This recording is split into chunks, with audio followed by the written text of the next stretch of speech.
Está pensando em alugar ou comprar um imóvel? Saiba a partir de agora quais são os seus direitos.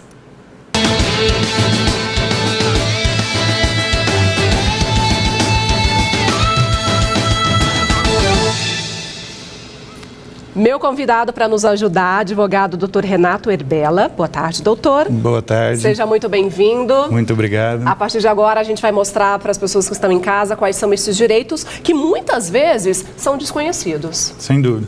Vamos esclarecer esses direitos, espero poder colaborar com a população. Vamos lá. Primeira dúvida, vamos para as ruas? Deixa a gente ver qual é. O aluguel pode ser aumentado 2 vezes no ano? E aí, doutor, pode ou não pode esse reajuste? Bom, vamos lá. A lei estabelece de uma forma geral que o aluguel vai ser estipulado de comum acordo entre o locatário e o locador. Mas é vedado esse reajuste mais de uma vez por ano. Geralmente, esse aluguel vai ser reajustado uma vez por ano por índices oficiais, como, por exemplo, o IGPM, a legislação específica que garante que esse aluguel seja reajustado somente uma vez por ano, em regra. Por isso é importante ter tudo muito claro no contrato, né? Sem dúvida. É fundamental até que seja feita essa locação por um contrato escrito. Traz segurança tanto para o locador como para o locatário. E sabe o que geralmente acontece quando a gente recebe esses contratos? São folhas e folhas. A gente acaba não lendo muito, né, doutor? A gente passa o olho assim, tá bom, vou e assino. É muito importante você ler com cuidado. Sim, sem dúvida, porque o contrato vai vincular você a determinada obrigação, a essa locação, que é o caso que a gente está tratando aqui. Então é fundamental que esse locatário e o locador tenha tudo definido, bem claro, para evitar problemas futuros. Dor de cabeça. Né? Exatamente. Para as ruas. A vistoria no imóvel antes de alugar é obrigatória? É obrigatório até para não ter dor de cabeça, né, doutor? É exatamente isso que a gente está falando. Então, exatamente. Na verdade, a legislação não estabelece essa obrigatoriedade. Contudo, como tem se tornado uma praxe no mercado, é recomendável que faça essa vistoria e mais, essa vistoria deve ser feita na presença do locador e do locatário, justamente para evitar esses problemas e depois não surgir alegações do tipo, não estava presente, esse problema não tinha. Então é interessante que essa vistoria seja feita e esteja bem detalhada. Mas não é lei? Não. Ok. Gostaria de saber qual o prazo máximo para um contrato de aluguel. Essa é uma dúvida bem interessante. Prazo máximo para o contrato de aluguel. A lei também não estabelece esse prazo máximo. Contudo, a única ressalva que a lei faz é para contratos de aluguel superior a 10 anos, é necessária a anuência do cônjuge ou do companheiro, enfim, porque futuramente pode ser que surjam, não problemas, mas determinadas obrigações recaiam sobre o cônjuge ou o companheiro. Mas não há prazo estipulado. Usualmente, acabam fazendo o contrato de aluguel no prazo de 30 meses, né, 2 anos e meio, para garantir melhor essa locação para o locador e, de certa forma, também para o locatário. Então, é usual, até a lei recomenda que seja feita por esse prazo de 30 meses. Doutor Renato, caso eu queira vender o meu imóvel, mas o prazo do aluguel não tenha vencido ainda, eu posso? Sim, posso voltar atrás e pedir para que meu inquilino deixe o imóvel? Na verdade, é interessante, todo contrato, é interessante que ele seja transparente, que o locador e o locatário estejam em comum acordo com aquelas medidas que vão ser tomadas. Mas é perfeitamente possível que o locador, caso queira vender o imóvel, ele consiga.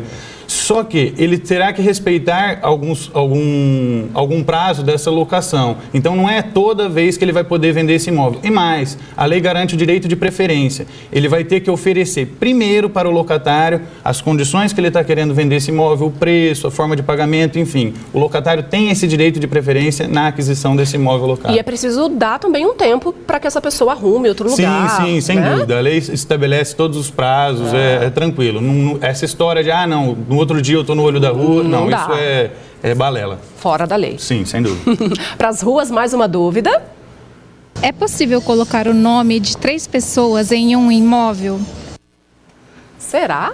Pode, sim, doutor? É possível colocar, em regra é possível colocar o nome de 3 pessoas, ou mais até, ou menos, enfim, em um imóvel, que todos eles vão ser proprietários nas suas frações. Inclusive é muito comum, geralmente o homem e a mulher são proprietários desse imóvel, ou às vezes algum imóvel recebido por herança, que vai ter mais pessoas que serão proprietárias desse imóvel, então é perfeitamente possível. Respondido. O inquilino tem direito de pedir para o dono da casa fazer a reforma? Então, nesse caso vai depender. Vai depender o quê? Essa natureza dessa reforma, desses danos, dessas más condições do imóvel. Por exemplo, é obrigação do locador que ele entregue o imóvel em perfeitas condições de uso. E ele também é responsável pelos vícios, pelos defeitos do imóvel anteriores à locação. E é obrigação do locatário, por sua vez, reparar imediatamente todos os danos que ele tenha causado ou as pessoas que ele autoriza acesso no seu imóvel. Doutor Renato, Jovino Ribeiro, de Penápolis, está com uma dúvida. Eu moro de aluguel faz 1 ano, meu contrato é de 3 anos. Mas o dono do imóvel havia dito que eu poderia sair depois de 1 ano sem cobrar multa. Mas agora que quero sair, ele quer cobrar a multa. O que eu faço? Então, essa é a importância do contrato escrito. Exatamente, bem estabelecido, exatamente, né? Transparência para as duas partes.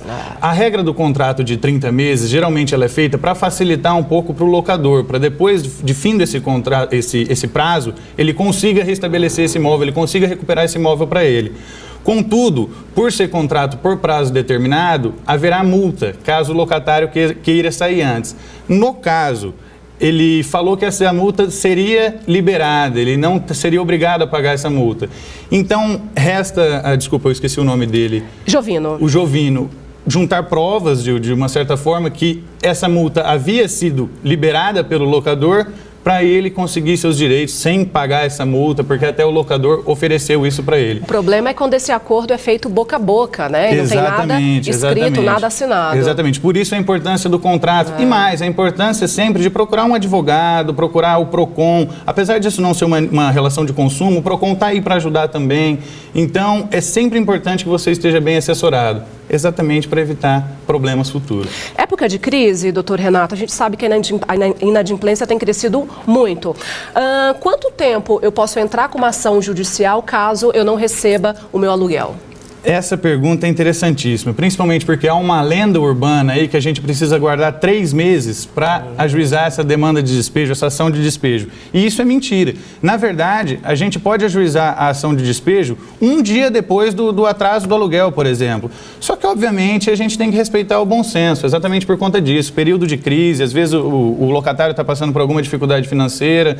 Não é razoável que o locador ajuize uma demanda de despejo sem antes entrar em contato com esse locatário. O bom senso sempre prevalece, né? Exatamente. Para as ruas. Quando pode ser pedido a ação de despejo? A ação de despejo é a ação específica para reaver o imóvel para o locador. Há inúmeras hipóteses legais da ação de despejo. Em 2009, teve uma alteração legislativa interessante que facilitou bastante, modificou um pouco essa ação de despejo para torná-la mais célere, inclusive autorizando uma medida liminar. Mas, enfim, a ação de despejo, via de regra, ela é pedida por alguma infração contratual. Por exemplo, o inadimplemento, a falta de pagamento dos aluguéis. Mas ela pode ser pedida, pode ser ajuizada, no caso, por exemplo, para o locador utilizar o imóvel para uso próprio, ou para o cônjuge dele, ou para o ascendente, para o filho, para os pais. Enfim, há inúmeras hipóteses legais que a ação de despejo é cabível. Mais uma pergunta aqui do nosso público chegando, você pode participar, tá? Através da nossa fanpage ou através do nosso e-mail e também através do nosso telefone. Maria Aparecida, de Presidente Prudente. O imóvel que eu moro foi vendido. O novo dono pode subir o aluguel para induzir o inquilino a sair? Na verdade, não. E outra coisa que é interessante, quando o imóvel é vendido, esse adquirente, ele poderia, o que a gente chama de denunciar esse contrato de locação, que é falar para o inquilino, no caso o locatário, que ele teria 90 dias para sair porque ele comprou o imóvel. Contudo, a importância do contrato escrito aparece até aí, porque se esse contrato tiver uma cláusula de vigência e esse contrato for registrado na matrícula do imóvel, esse terceiro adquirente aí, quem está comprando o imóvel, é obrigado a respeitar a locação. Ele não pode denunciar a locação e não vai ter esse prazo de 90 dias. Ele vai precisar respeitar a integralidade do contrato de locação. No meu contrato de locação, doutor Renato, o avalista é obrigatório? Na verdade, a lei estabelece garantias dessa locação. Ela estabelece 4 garantias. E a fiança, geralmente, é a mais comum e até a mais praticada no mercado. Mas é fundamental que tenha uma garantia, sim. Para as ruas? Eu quero saber quais os direitos da pessoa que está deixando o imóvel por más condições de uso. Boa pergunta, hein? Bom, vamos lá. Más condições de uso. Isso é interessante porque a gente volta naquela questão da natureza desses danos, dessas condições que a gente falou. Como a gente já mencionou, é obrigação do locador entregar o imóvel em perfeitas condições de uso. E mais, é obrigação do locatário, por sua vez, reparar os danos que ele mesmo tenha causado. Com certeza. A questão da sair antes do prazo, enfim, é mais interessante se você for analisar o prazo que foi fixado nessa locação, se é um contrato de locação por prazo determinado ou por prazo indeterminado. E aí as consequências serão inúmeras, como por exemplo, se for por prazo determinado e o locatário resolver sair antes, ele vai ter que pagar a multa, que era aquele caso que a gente já atendeu. Por prazo indeterminado, por sua vez, bastaria o locatário notificar o locador. Essa questão da multa é interessante porque o contrato de locação ele gera uma expectativa no locador que vai oferir aquela renda, aqueles aluguéis. Então, por isso que haveria essa multa. Eu fiz um contrato com você de 3 anos e estou saindo antes, eu preciso ter uma garantia, entendeu? Então, por isso que teria essa multa. Dá tempo de eu ler a última pergunta aqui, produção? Dá? Da Valéria Batistella. Tem um imóvel alugado há 10 anos. Ela quer saber se eu posso pedir que desocupem este imóvel. Então, aí que a gente vai ter que olhar de novo essa questão da natureza do contrato, se é por prazo indeterminado ou por prazo determinado. O porquê que ela está querendo que desocupem o imóvel, Isso, né? Exatamente. É interessante que ela procure um advogado, até porque casos concretos precisam ser analisados, os documentos e tudo mais. Mas, via de regra, ela até poderia, dada o prazo já de vigência dessa locação, ela conseguiria, sim, reaver esse imóvel. Ver o que está estabelecido aí no contrato, né, Sim, Valéria? Doutor, obrigada. Muito obrigado, em foi um recebê-lo. prazer. Conversei com o doutor Renato Herbella, advogado. Seja sempre bem-vindo. Muito obrigado. Eu gostaria só de parabenizá-la pelos 14 anos de programa. Obrigada. E queria mandar um abraço para o pessoal da Toledo, especialmente para o Paulinho, que oportunizou esse nosso encontro. Com certeza. Obrigada.